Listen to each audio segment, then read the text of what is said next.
The massive crystalline spaceport loomed before the Earth diplomatic vessel as it approached the capital world of the Stellar Empire. Inside the ship, Ambassador James Walker stood at the viewing window, straightening his simple black tie. Unlike other diplomats who preferred elaborate costumes, he believed in the power of simplicity. The ship's captain turned to him. "Are you sure about this, Ambassador? The Empire isn't known for their warmth toward newcomers." James smiled. "The best conversations often start with skepticism, Captain." The landing was smooth, but the welcome was anything but warm. Tall, silver-skinned beings lined the crystal pathway, their iridescent robes shimmering under the light of 3 suns. Their faces showed no emotion, but their posture screamed disapproval. The head of the welcome party, Lord Stone, stepped forward. His height made James feel like a child, but the human diplomat maintained his calm smile. "Ambassador Walker, you are smaller than we expected." "Good things often come in small packages, Lord Stone," James replied, his voice carrying clearly across the platform. Several alien diplomats shifted uncomfortably at his casual tone. The procession to the palace was deliberately slow, designed to showcase the Empire's grandeur. Towers of living crystal stretched toward the sky, their surfaces changing colors with the movement of the crowds within. Flying vehicles darted between buildings like schools of exotic fish. James noticed everything but showed no sign of being overwhelmed. His training had prepared him for this moment, but nothing could truly prepare anyone for the sight of Princess Aurora's entrance. She descended the grand staircase, her skin glowing with an inner light that made the silver tone of her people look like precious metal. Her eyes, triple-lidded and deep purple, fixed on James with unconcealed disdain. "So," her voice rang through the hall, "Earth sends us a single diplomat. How efficient." The word dripped with sarcasm. James bowed, the exact depth required by protocol, not an inch more or less. "Your Highness honors us with your presence. I bring greetings from Earth." Earth. She said the word like it was a curious specimen. The planet that achieved faster-than-light travel barely 50 years ago, now seeking equal standing with an empire that spans 3 galaxies. The court waited for James to stumble, to show embarrassment or anger. Instead, he smiled. 50 years is indeed brief, Your Highness. It speaks to our quick learning curve." Princess Aurora's third eyelid flickered, a sign of surprise that James had noted in his studies. "You speak boldly for a representative of such a young species." "Youth has its advantages, Your Highness. We haven't had time to convince ourselves of what's impossible." A murmur ran through the court. No one spoke to the princess this way. Her reputation for reducing diplomats to stuttering messes was legendary. Yet here stood this human, calm as still water. "Very well," she said, rising to her full height. "Since you're so confident, Ambassador Walker, perhaps you'd care to demonstrate your species' capabilities. Tomorrow you will present Earth's case for alliance to the full court." "I would be honored," James replied, his smile unchanged. "Though I wonder if we might first discuss the trade dispute between the crystalline worlds and the gas giant colonies. I have some thoughts that might interest you." The princess's 3 eyes widened slightly. That dispute had been a thorn in the Empire's side for centuries. "You presume much, Ambassador." "Not presumption, Your Highness. Preparation." For the first time in living memory, Princess Aurora was silent for a full 3 seconds. The court held its breath. Then, incredibly, the corner of her mouth twitched upward. "Perhaps," she said finally, "tomorrow's presentation will be more interesting than I expected." As James was led to his quarters, he could feel the princess's gaze following him. The first move had been made. Now, the real game would begin. Lord Stone walked beside him. "You've caused quite a stir, Ambassador." "Have I?" James asked innocently. "I was just being myself." And that, as any student of human history could tell you, was exactly the plan. The morning light filtering through the Crystal Palace walls cast rainbow patterns across James's desk as he reviewed his notes. The trade dispute between the crystalline worlds and the gas giant colonies had stumped the Empire's finest minds for 3 centuries. Now, Princess Aurora had given him 3 days to solve it. Impossible, Lord Stone had told him. The crystalline people refuse to share mining rights, and the gas giants won't accept restricted access to the meteor belts. It's a deadlock. James spread out the historical documents before him. Where others saw an unsolvable puzzle, he saw patterns. The answer wasn't in the official records. It was in the cultural traditions of both species. A soft chime announced Princess Aurora's arrival. She glided into the room, her silver skin shimmering. "I trust you're finding the challenge adequate." Her tone suggested she expected to find him overwhelmed. "Fascinating, actually," James replied, not looking up immediately. "Did you know that both species share an ancient legend about starstones?" The princess's third eyelid flickered. "What does that have to do with mining rights?" "Everything." James finally met her gaze. "Both cultures believe these stones are sacred. The crystalline people think they're fragments of their first world. The gas giants believe they're pieces of their ancestral navigation charts." "These are children's tales," Aurora dismissed, but James noticed she moved closer to see his notes. "Children's tales often hold the deepest truths, Your Highness. Look here." He pointed to 2 star maps. "The meteor belts they're fighting over. They form a perfect match to both species' sacred patterns." For the first time, the princess leaned over his shoulder, her presence making the air tingle with static electricity. "Continue," she commanded, but her voice held genuine curiosity. "Instead of dividing the belts by territory, we divide them by purpose. The crystalline people get exclusive rights to fragments matching their sacred patterns. The gas giants get priority access to those matching their ancestral charts. Both sides preserve their cultural heritage." Aurora studied the proposal, her triple-lidded eyes narrowing. "It's not entirely foolish, but they'll never agree to meet and discuss it." James smiled. "They don't need to meet. Not yet. We start with symbolic exchanges. Each side sends the other examples of their art featuring the starstones. They'll discover their shared reverence naturally." "You're suggesting we manipulate them into peace." The princess sounded more impressed than offended. "I prefer to think of it as helping them discover common ground. Sometimes the best path forward isn't a straight line." Aurora circled the desk, her movements graceful but predatory. "And what if they refuse even this small step? Then we remind them that the Empire's trade routes could easily bypass both their territories." James kept his voice calm. "Sometimes the best way to get 2 sides to work together is to give them a common problem." The princess stopped, staring at him. "You'd threaten them with economic isolation." "Not threaten. Remind. The difference is crucial, Your Highness." A strange sound filled the room.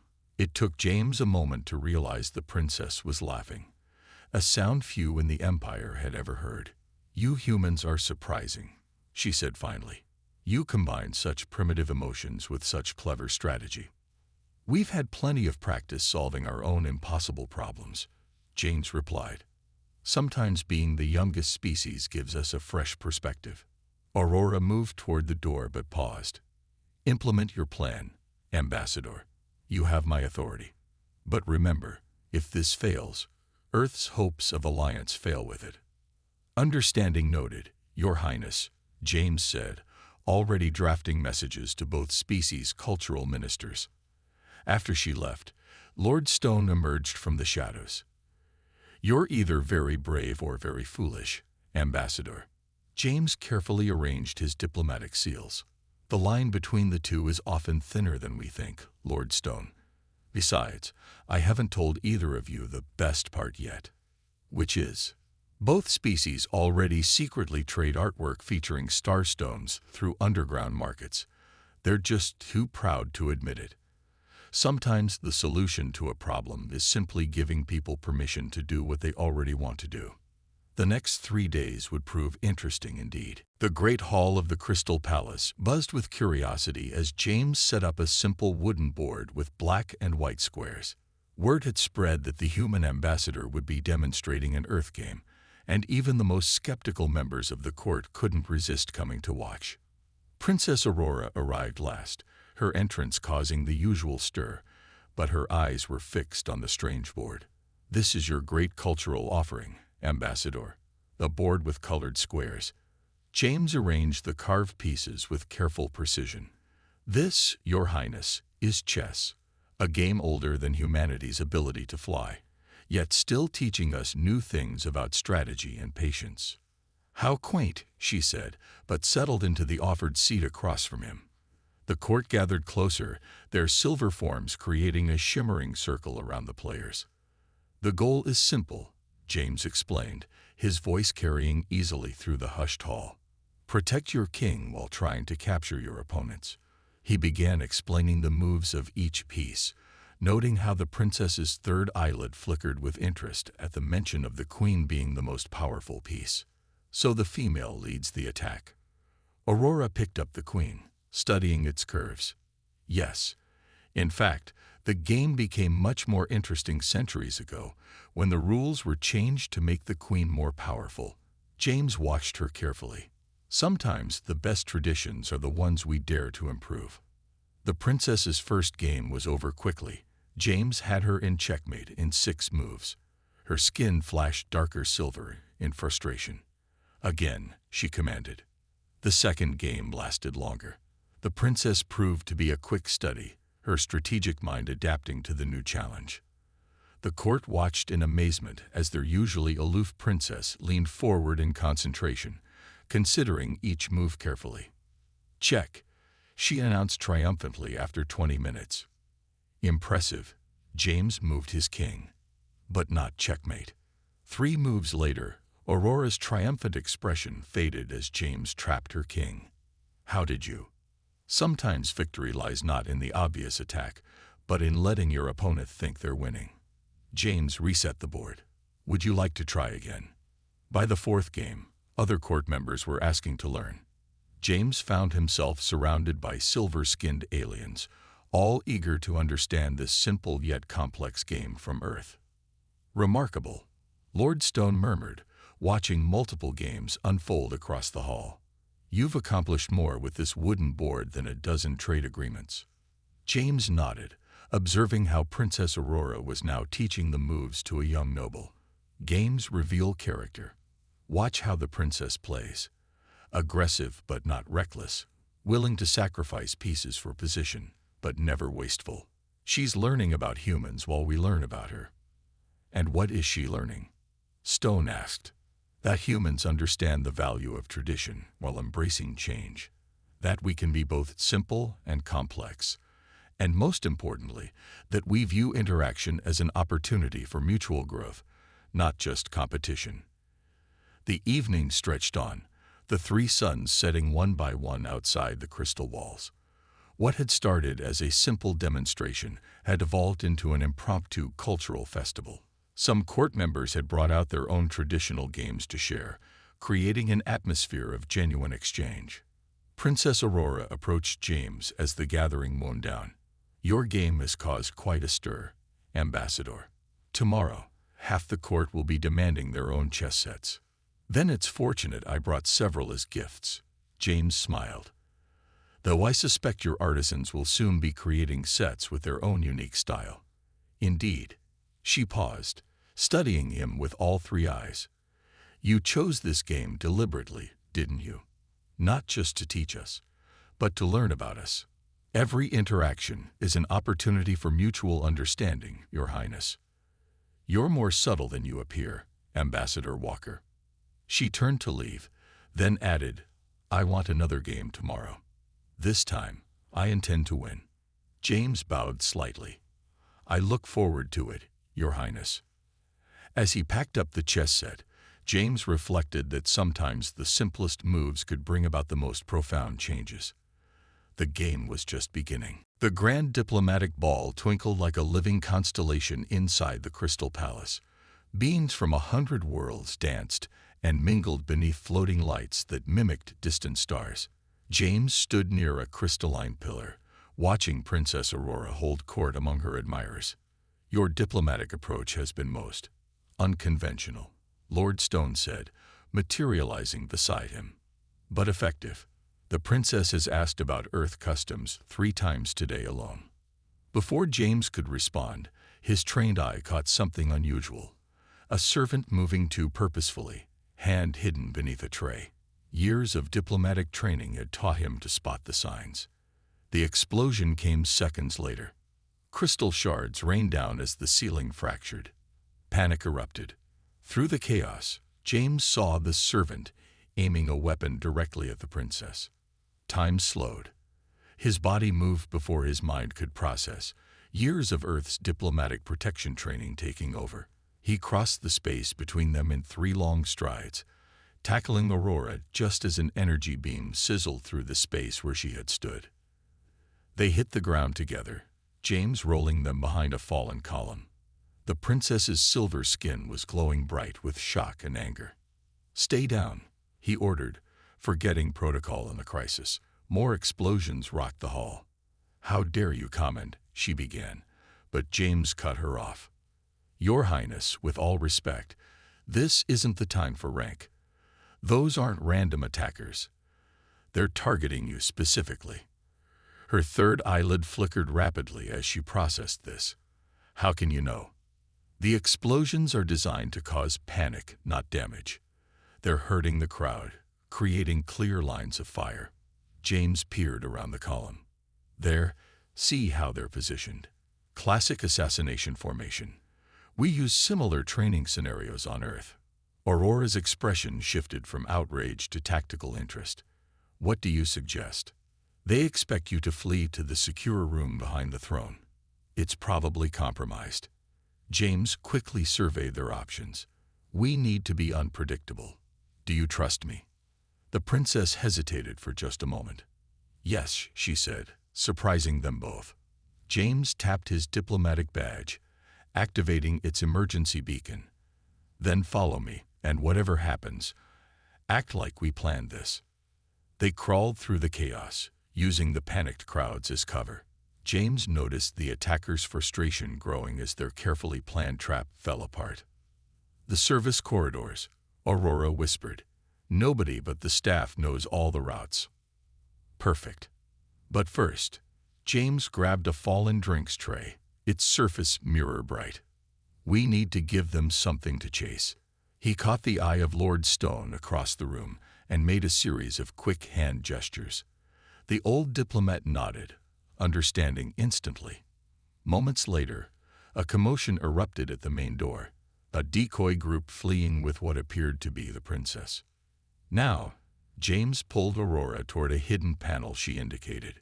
They slipped into the service corridor, just as more explosions rocked the main hall.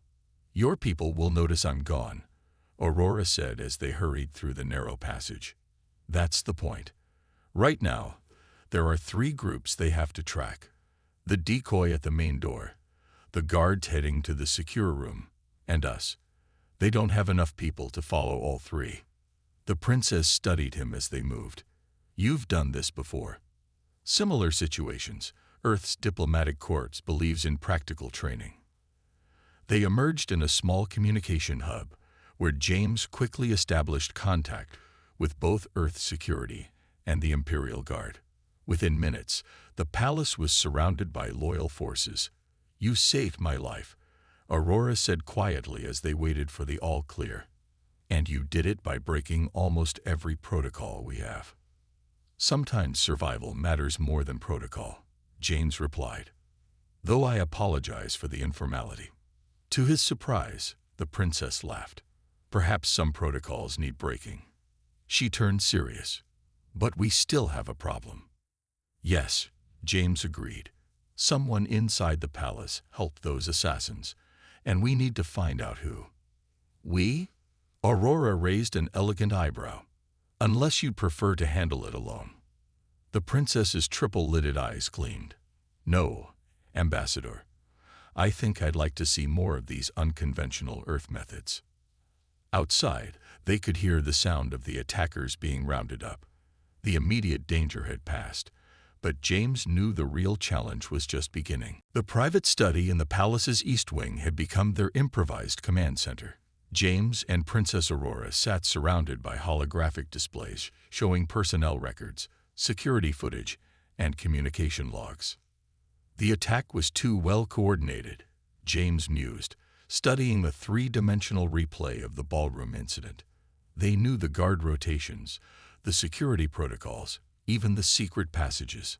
Aurora nodded, her silver skin reflecting the blue glow of the displays. Only someone with high clearance would have access to all this information.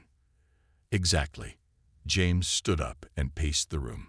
But here's what bothers me. Why now? What changed recently that made them act? The princess's third eyelid flickered thoughtfully. Our improving relations with Earth. Possibly. Or, James pulled up a new display showing recent imperial decrees. Your upcoming ascension ceremony. In 3 months, you'll have full access to the imperial security codes. You think someone wants to prevent that? Aurora leaned forward, studying the documents. I think someone's afraid of what you might discover once you have that access. James highlighted several financial transactions. Look at these transfers. Large sums moving through dummy corporations, all tied to members of the High Council. The princess's skin darkened with anger. Corruption in my own court. More than corruption. James brought up another display. These companies all deal in restricted technologies, the same tech that showed up in border conflicts across 3 sectors. Understanding dawned in Aurora's triple-lidded eyes. They're selling weapons to both sides of each conflict, and making fortunes in the process. James nodded. Your father's illness and your upcoming ascension threatens their operation. They needed you gone before you could discover the truth. A soft chime interrupted them. Lord Stone entered, looking grave. The preliminary interrogations are complete. The assassins were mercenaries, hired through a complex network of intermediaries. Dead ends? James asked. All except one. Stone projected a new image, a shipping manifest. The weapons they used. We traced the power cells to a very specific manufacturer. Aurora stood up sharply. Counselor Reed's private holdings. The same counselor who's been most vocal about delaying your ascension ceremony, James added. But he's too smart to act alone. The princess began pacing, her movements predatory. We need proof. Solid evidence that will stand up in an imperial court. We need more than that, James said quietly. We need to make sure the evidence reaches the right people. Reed and his allies likely have contingency plans. What do you suggest? James smiled. Something they won't expect. On Earth, we sometimes use a technique called a sting operation. Instead of chasing the evidence, we let them come to us. He outlined his plan, watching Aurora's expression shift from skepticism to intrigue. It's risky, she said finally. If we're wrong about any of our assumptions, then we'll have revealed our hand and lost our chance, James agreed. But if we're right, we'll catch them all at once. The princess's skin brightened with determination. Do it.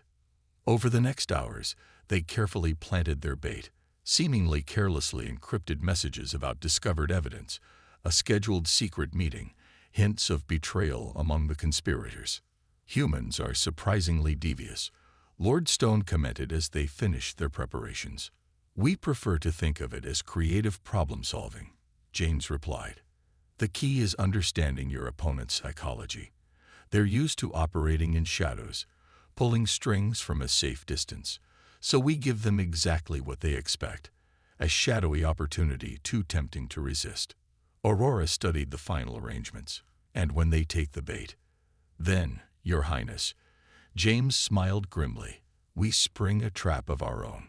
But first, we need to discuss how to handle what comes after. Taking down corrupt officials is one thing.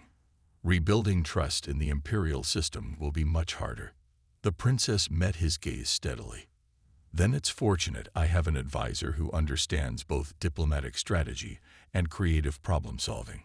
Outside the study's windows, the first of the 3 suns was rising. The next few days would determine not just their fate, but the future of the entire empire. The imperial throne room glowed with a cold light as Counselor Reed and his allies strode in, their silver faces masks of righteous indignation. James watched from behind a crystalline pillar as their trap began to unfold. "This is an outrage." Reed's voice boomed through the vast chamber. "To be summoned like common criminals." Princess Aurora sat on the throne, her posture relaxed but alert. "Criminals. An interesting choice of words, Counselor. We received information about a secret meeting." Another counselor spoke up. "Evidence of treason against the Empire." "Indeed." The princess's voice carried a dangerous edge, though not quite the evidence you were expecting to destroy. James gave the silent signal. Hidden panels in the wall slid open, revealing Imperial guards with weapons ready. The counselors found themselves surrounded. "What is the meaning of this?" Reed demanded, but James noticed the slight tremor in his voice. "Let me tell you a story," James said, stepping out from behind the pillar. "A story about greed, corruption, and a fatal mistake, underestimating humanity's capacity for deception." The chamber's lights shifted, and holographic displays sprang to life around them. Financial records, weapon shipments, and encrypted communications filled the air. "Impossible," one of the counselors whispered. "Those records were destroyed." "Were they?" James smiled. "Or did we let you think they were destroyed? You see, on Earth, we learned long ago that the best way to catch a predator is to make it think its prey is vulnerable." Princess Aurora rose from her throne. "The assassination attempt was sloppy, Counselor Reed. Did you really think I wouldn't investigate? That I wouldn't find the links between your weapons companies and the border conflicts? You have no proof." Reed's skin had turned a pale, sickly silver. "Don't we?" James touched his diplomatic badge, and new holograms appeared, recordings of the conspirators' own conversations, captured during their attempt to retrieve what they thought was incriminating evidence against them. "Your own greed betrayed you," Aurora continued. "You were so eager to cover your tracks that you walked right into our trap." The counselors began to break, turning on each other in panic. Reed, seeing his allies crumbling, made his final desperate move. He pulled out a hidden weapon, aiming it at the princess. But James was ready. With reflexes honed by years of training, he threw a small device, standard Earth diplomatic cork equipment. It burst into a brilliant flash, momentarily blinding Reed. The Imperial guards moved in swiftly, disarming and restraining the corrupted counselor. "Your Highness," Reed spat, his composure finally breaking. "You trust this human over your own people. He's manipulated you." "No, Counselor." Aurora's voice was cold as space itself. "He showed me something you never could. The truth. And the strength to face it." James stepped forward. "You know what your real mistake was. You were so convinced of your own superiority that you never considered humans might have faced and overcome the same challenges you have. Corruption, betrayal, political intrigue. We've dealt with it all. We learned, we adapted, and we survived." The princess addressed the arrested counselors. "Your trials will be public. The Empire will see justice done openly and fairly. A new tradition, perhaps, learned from our Earth allies." As the guards led the conspirators away, Lord Stone approached James. "Remarkable strategy, Ambassador. Though I suspect you had plans within plans." "The best diplomatic solution," James replied, "is one where everyone learns something." The counselors learned not to underestimate humans. The Empire learned the value of transparency. And the princess. The princess, Aurora interrupted, joining them, learned that sometimes the oldest empire can learn from the youngest species. She turned to James.